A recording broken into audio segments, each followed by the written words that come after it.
Ağa cığır-bığır gerek mis kapda pişer ağa. Gel baba. Biraz encanla.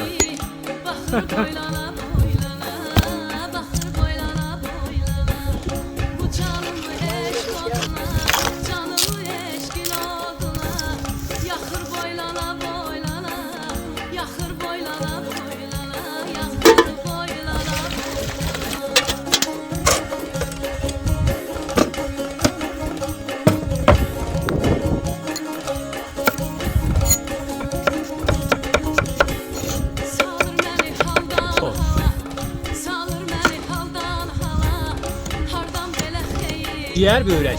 Gedək bir dənə əsası cığır-bığır vırım ki, barmaqlarınızı daha yiyəz olur. Gel. Börəvəşə Əmu Səfər. Ama kommentlerde yazın.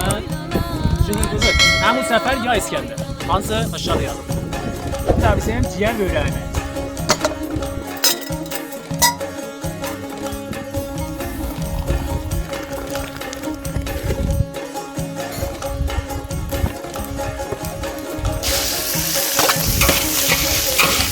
Cığır-bığırın sözü olmuyor. Gör ne vakti. Bu seferik.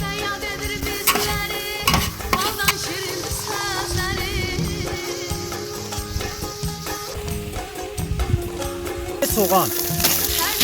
Əzaba meysən bu der təbiət. Ağa bir ədəbi olmasın ha. Bu da bir barından. Nəğil yox ha, derece yek. Bundan cığır-bığırın qurası olmasıyla bilməm hə, gəlini əli boş yola salmışam əli. Fayda eləməz, gəl baba.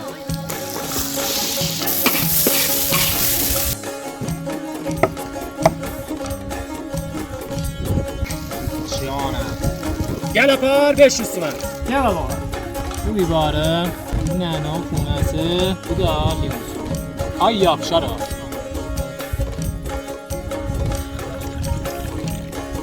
Cığır-bığırı. Bismillah. Ali de Ali.